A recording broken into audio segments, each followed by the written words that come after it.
Do not resuscitate, and that's exactly what we're all thinking of Livia Soprano. It was a very heavy Livia Soprano episode, and I feel like... So that means it's not a good one, basically. That's pretty much what we're getting at here, but you know what? I feel like the start of the episode didn't really feature her, and then I feel like the second half, it was like every other scene was her. Yeah. Eating her jello, greeting, right? But we kick off with the bit of star power with Tony. He arrives at prison. We've got Uncle Junior. He just pops his wee head through the visitor door. They sit down, and this just seemed like a very weird conversation. Normally, when you see these like sit downs, you see it in Sons where like they're actually sitting across from a table from each other. But here, they're using like the jobber telephones, and Junior's like, "Oh, don't say anything." They've got these all rigged, tapped. Yeah. And is Tony really going to sit here and like actually talk about business in a fucking prison? Of course they have it tapped. I know. Even though they don't have the phones tapped, well, but they could hear you. What do you think Tony is, an amateur? You're going to start blobbing all his secret info? Come on. No, exactly, but Tony brings up the fact that why wasn't he put on the visitors list? It's been 3 weeks, big man. And then Junior's like, shut your mouth, Tony. And Tony's like, oh, there's been a lot of funerals over your side of the wall. Obviously implying here I've had basically everyone in your entire crewmate wiped out. But Junior's line this episode is, why don't you make things right with your mother? Is Junior the only guy that actually likes Livia? It would appear that way, and it's like I guess he's desperate for Tony and Olivia. I don't know why Junior, I think he's got bigger fish to fucking fry. I know. Should he not care about the fact that all his capos have been pretty much wiped out?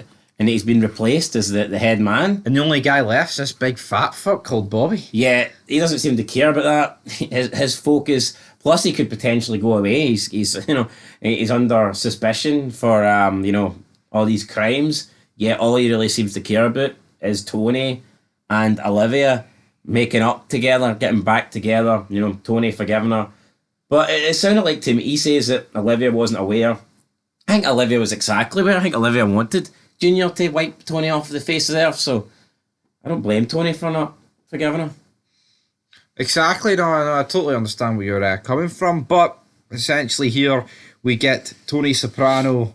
He tells Junior to send his wee errand boy in, and I say his wee errand boy in steps. He's a big boy, man. But this is stupid, right? He's one of Junior's soldiers in his crew, and where was he in season 1?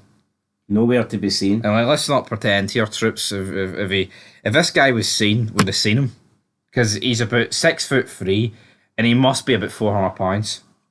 Easy 400 pounds. And then just when you think things, I just feel like Sopranos does a bad job of that in general with characters and the pacing. I feel like you'll have characters that kind of just disappear for a bit, and then you'll have characters that were never in it, and all of a sudden we're supposed to believe that they've been like a long standing member, and it's like, not really.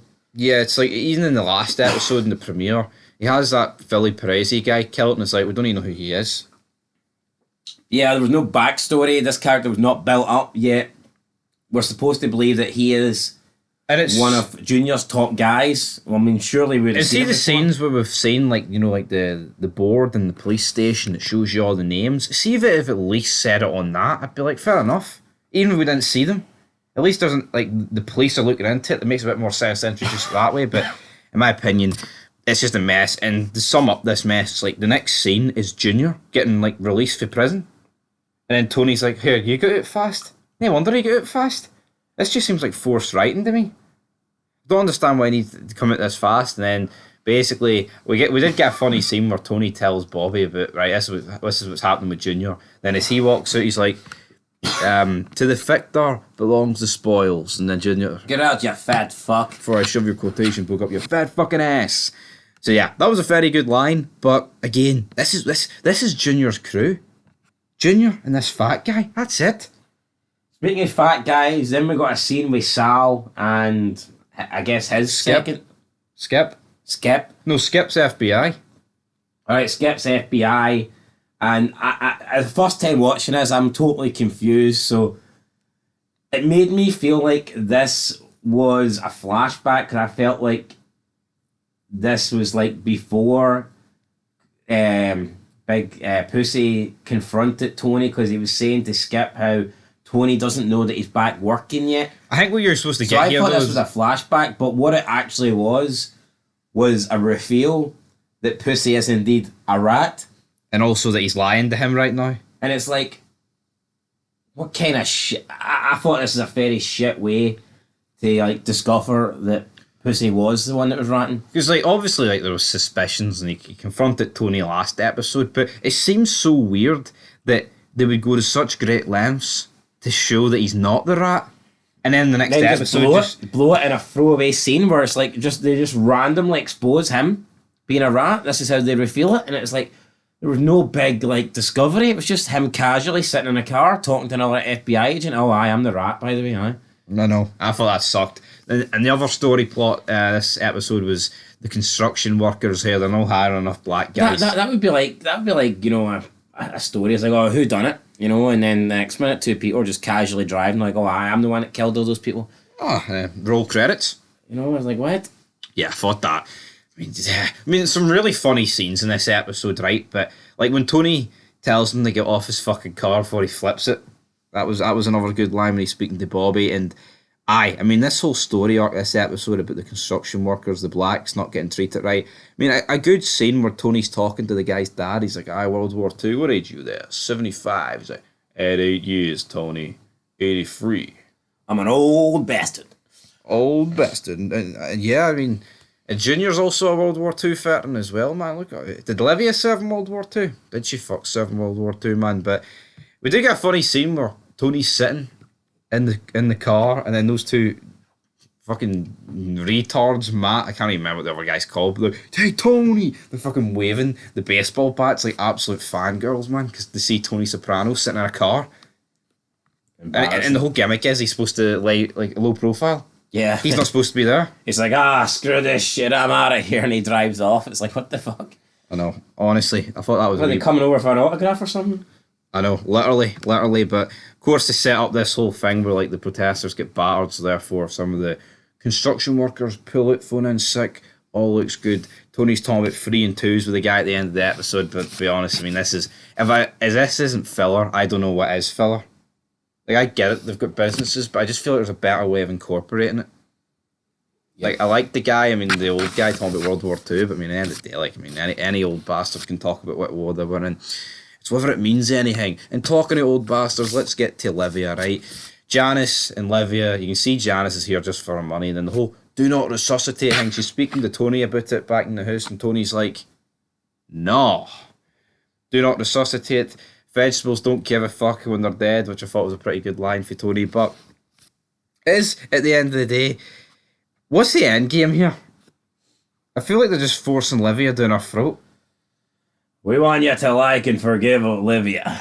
I mean, it was a 15-minute episode. I'm willing to bet she was on screen for about 15 minutes. Felt like it. Honestly, and... 15 minutes too long for me. It is 15 minutes too long, and it's... And then Anthony Jr. shows up, and he's like, I know what DNA is, Grandma, but I don't know what DNR is. And she's like, do not resuscitate, Anthony. Oh, your sister. Women treat their grandmas much better than the boys. I was like, hold on here. Meadow fucked off to see her pal, and he's actually here. And what's she do? Belittle him? I know, like, I just can't stand her. She's not got a positive word to say about anybody. And then, like, when he was there, she's, like, putting over Janice. But to Janice's face, she's burying her. Yep, even though it's clear Janice is only after the money. And then you think things can't get any worse, and then Junior is having a shave, and he fucking slips. Does his back in, can barely move. Big man comes over to help him, and that must have been an awkward scene, him having to pull Junior out the shower. Imagine if he fell in the shower. Junior would have been squished. Junior would have got washed away down the plug. Add some syrup, you've got some pancakes there. You know, floppy fucking Junior pancakes, but...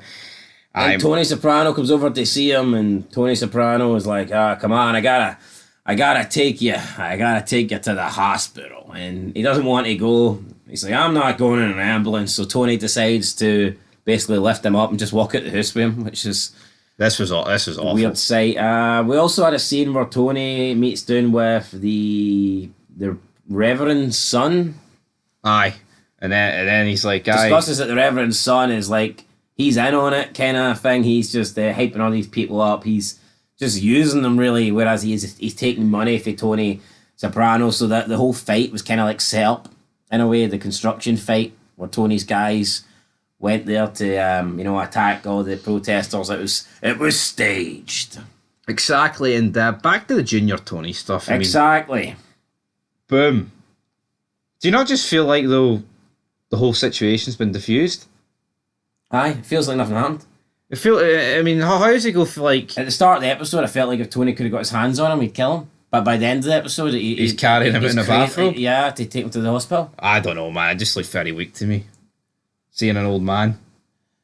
I know it feels very weak. See when someone uses the exact same terminology. No, but this is weak. This is poor. Okay. An old guy getting... See Clay Morrow, right? Seeing his hands flared up, the Jacks fucking pick him up and carry him out the clubhouse. Imagine he did. AKs and shotguns, simmer frames and walking sticks, brother. And the wee arthritis things. But anyway, right, we have to do this episode, and I'm going to give it a 4. I thought it was... You know what? See, apart from Tony fat fuck jokes, what was in it? Not a lot. Yeah, not a lot. It wasn't even a heavy Tony episode either. It was a Livia heavy episode. It was a fucking heavy episode in terms of weight. I feel like there was a lot of heavy loads in this episode. There was a lot of heavy loads in this show, to be honest. But I'll give it a 4. I'll give it a 5. 4.5 out of 10. It was nothing great. Do not it's one of those episodes like where if you missed it. Do not resuscitate. Do not rewatch. Like obviously Junior getting released for jail is a big deal, but that's it. That's all that happened. Yeah. Like, alright, and like Sal's announced as a rat, right? But see, apart from that 30-second scene and Junior getting released, man, you've 48 minutes of garbage. 48 minutes of garbage. And then knock fat jokes. But until then, 4.5 out of 10. Next episode, Richie Aprile is released from jail after 10 years. So anyway, till next time, peace.